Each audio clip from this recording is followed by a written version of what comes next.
Bonjour à toutes et tous, nous allons continuer la lecture de ce livre, Les 20 mystères du rosaire, dans les écrits de Maria Valtorta, avec cette fois-ci la visitation de Marie à Élisabeth, tirée du premier volume de l'Évangile tel qu'il m'a été révélé. Je vous mettrai le lien pour acheter ce livre en description. Et n'hésitez pas à vous abonner à la chaîne puisque je vais lire les autres mystères ultérieurement. Et n'hésitez pas à partager et à liker. Donc la visitation de Marie à Élisabeth. Je suis dans un pays montagneux. Ce ne sont pas de hautes montagnes, mais ce ne sont plus des collines. Elles ont déjà des cimes et des gorges de vraies montagnes, comme on en voit sur notre Apennin tosco-ombrien. La végétation est drue et magnifique. Il y a en abondance des eaux fraîches qui conservent vertes les prairies et lignes. Car les grappes sont déjà grosses comme des grains de vesse et les pommiers commencent à ouvrir leurs bourgeons moelleux ou bien ils se reposent, taches blanches sur l'émeraude de l'herbe. Marie gravit, avec sa monture, un chemin en assez bon état qui doit être la principale voie d'accès. Elle monte parce que le pays, dont l'aspect est régulier, est situé plus haut.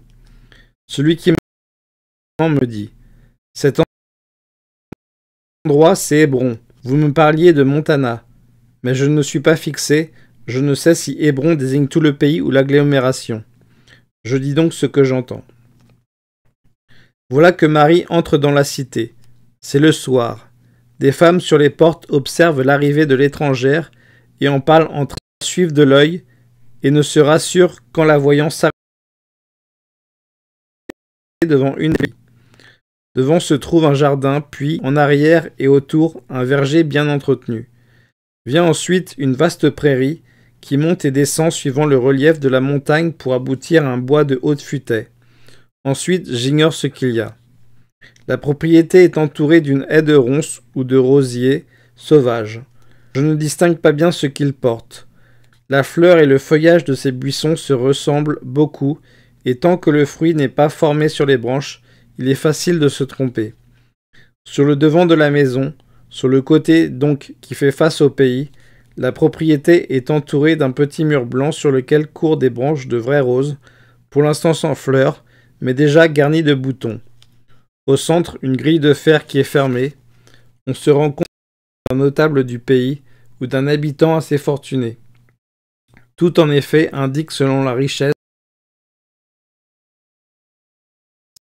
d'ordre. Marie descend de sa monture et s'approche de la grille. Elle regarde à travers les barreaux et ne voit personne. Une petite femme qui, plus curieuse que les autres, l'a suivie, lui indique un bizarre agencement qui sert de clochette. Ce sont deux morceaux de métal fixés sur un axe. Quand on remue l'axe avec une corde,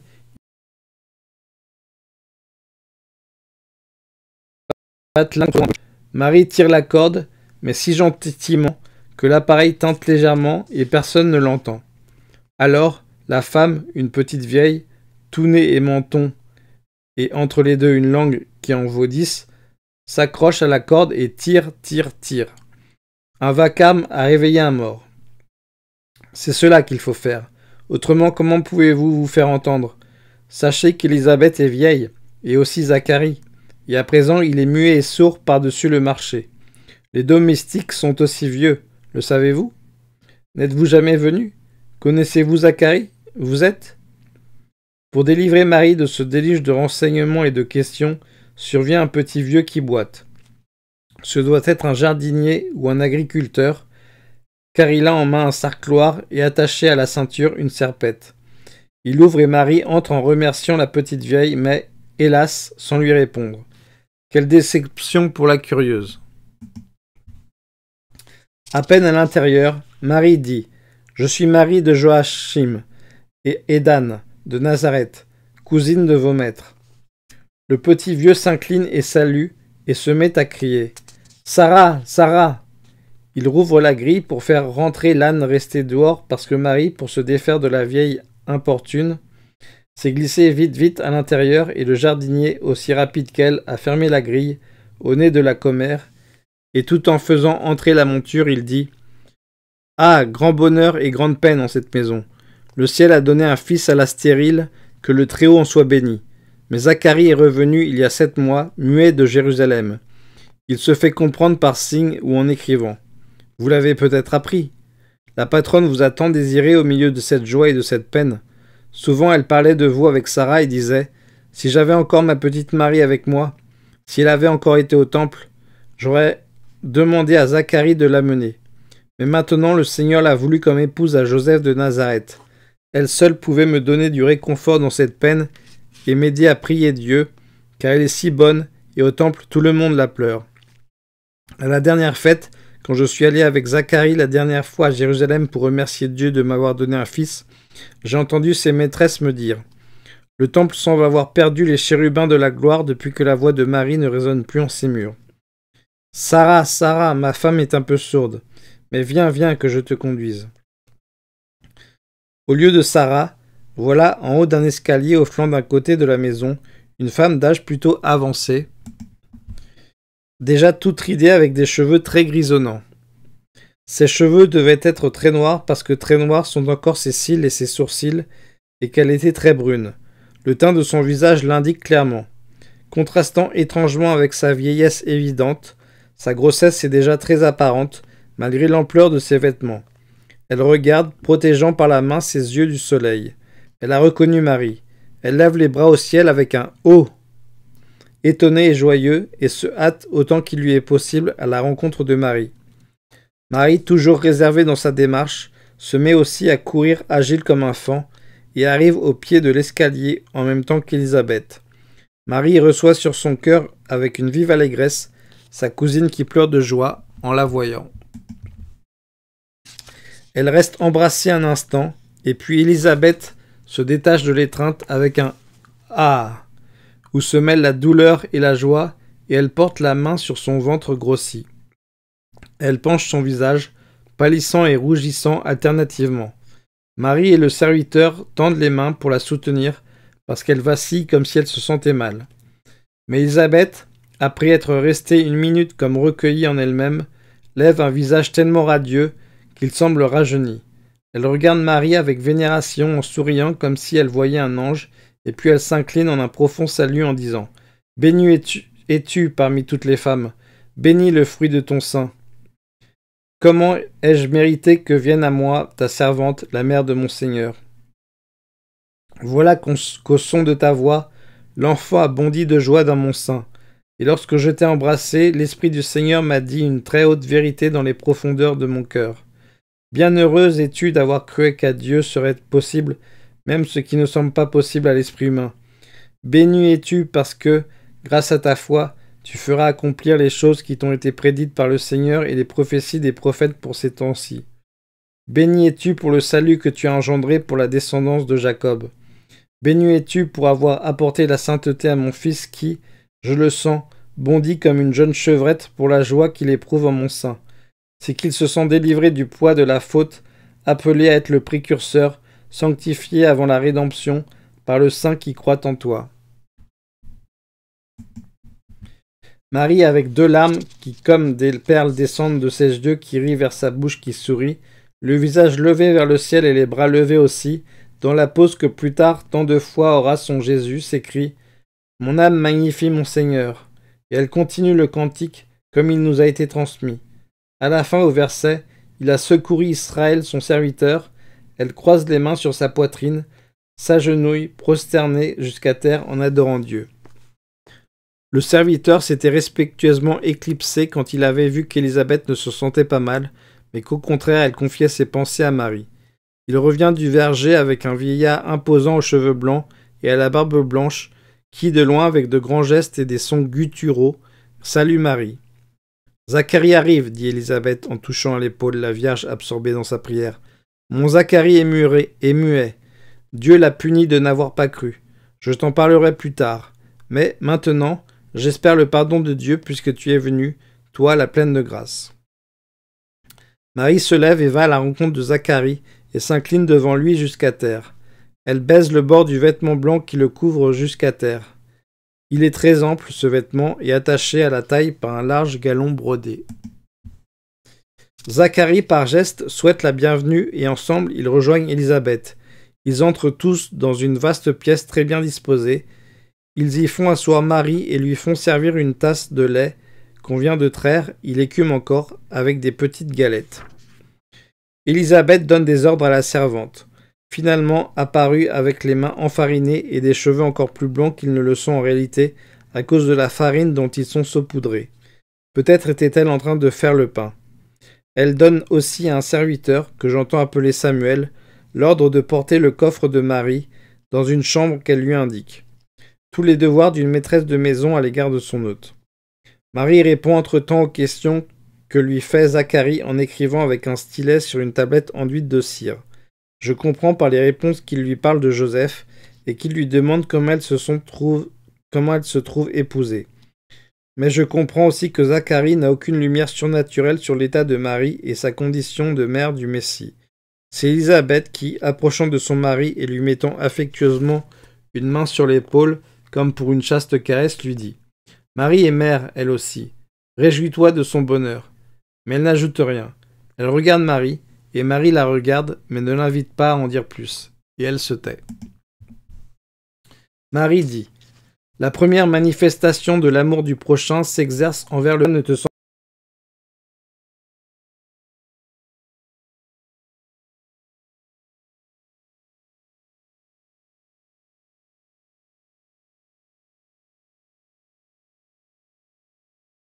pas injuste. Et même dans les choses permises, il faut être assez saint pour faire passer en premier lieu les besoins du prochain. Soyez tranquilles, mes enfants. Dieu, pour les âmes généreuses, supplée avec les moyens de sa toute-puissante bonté. » Cette certitude m'a fait venir à Hébron pour aider ma parente dans la situation où elle se trouvait, et à mon dessein de secours humain, en donnant au-delà de toute mesure, comme c'est son habitude, Dieu a ajouté le don d'un secours surnaturel auquel je ne pensais pas. Je vais pour porter un secours matériel, et Dieu opérant la sanctification d'Isabelle, et avec cette sanctification qui présanctifia le Baptiste, soulage la souffrance physique d'une fille d'Ève âgée et concevant. Élisabeth, femme de foi intrépide et abandonnée avec confiance à la volonté de Dieu, mérita de comprendre le mystère renfermé en moi. L'Esprit lui parla par le bondissement de l'enfant en son sein. Le Baptiste a prononcé son premier discours d'annonciateur du Verbe à travers les voiles des veines et de la chair qui à la fois le séparaient de sa sainte mère et en même temps l'unissaient à elle. Et je ne refuse pas de dire à elle qui en est digne et à qui la lumière se révèle ma qualité de mère du Seigneur. Le refus de ma part aurait eu pour effet de refuser à Dieu la louange qui lui était due, la louange que je portais en moi, et que, ne pouvant dire à personne, je confiais aux plantes, aux fleurs, aux étoiles, au soleil, aux chants mélodieux des oiseaux, aux brebis patientes, au murmure des ruisseaux et à la lumière d'or qui me donnait un baiser en descendant du ciel. Mais prier à deux est plus doux que de dire seul notre prière. J'aurais voulu que le monde entier connaisse ma destinée, pas pour moi, mais pour qu'il s'unisse à moi pour la louange de mon Seigneur. La prudence m'a défendu de révéler à Zacharie la vérité. Ça aurait été outrepasser l'œuvre de Dieu. Si j'étais pour lui épouse et mère, j'étais toujours sa servante, et je ne devais pas, à cause de son grand amour pour moi, me permettre de me substituer à lui et de prendre une décision qui m'aurait mise au-dessus de lui. Élisabeth, en sa sainteté, se rend compte et se tait, car qui est saint est toujours soumis et humble. Un don de Dieu doit toujours nous rendre meilleurs. Plus nous recevons de lui, plus nous devons donner, car plus nous recevons, plus cela manifeste qu'il est en nous et avec nous, et plus nous devons nous efforcer de nous rapprocher de sa perfection.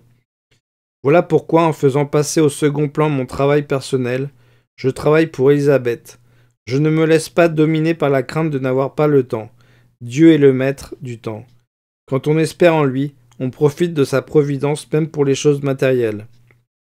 L'égoïsme n'avance à rien, il retarde tout. La charité ne retarde rien, elle avance les réalisations. Retenez bien tout cela. Quelle paix dans la maison d'Élisabeth! Si je n'avais pas eu la pensée de Joseph et celle de mon enfant, qui devait racheter le monde, j'aurais été heureuse. Mais déjà la croix projetait son ombre sur ma vie, et comme une sonnerie funèbre, j'entendais la voix des prophètes. Je m'appelais Marie, l'amertume se mélangeait toujours aux douceurs que Dieu versait en mon cœur, et elle y a toujours été en augmentant jusqu'à la mort de mon fils. Mais quand Dieu nous appelle à la destinée de victime pour son honneur, oh, il est doux d'être moulu comme le grain sous la meule pour faire de notre douleur le pain qui fortifie les faibles et les rend capables de gagner le ciel. Là, nous allons prier une dizaine en contemplant ce mystère. Notre Père, qui êtes aux cieux, que votre nom soit sanctifié, que votre règne vienne, que votre volonté soit faite sur la terre comme au ciel. Donnez-nous aujourd'hui notre pain quotidien. Pardonnez-nous nos offenses, car nous pardonnons aussi à ceux qui nous ont offensés. Et ne nous laissez pas succomber à la tentation, mais délivrez-nous de tout mal, ainsi soit-il. Je vous salue Marie, pleine de grâce, le Seigneur est avec vous. Vous êtes bénie entre toutes les femmes, et Jésus, le fruit de vos entrailles, est béni. Sainte Marie, Mère de Dieu, priez pour nous pauvres pécheurs, maintenant et à l'heure de notre mort. Amen. Je vous salue Marie, pleine de grâce, le Seigneur est avec vous.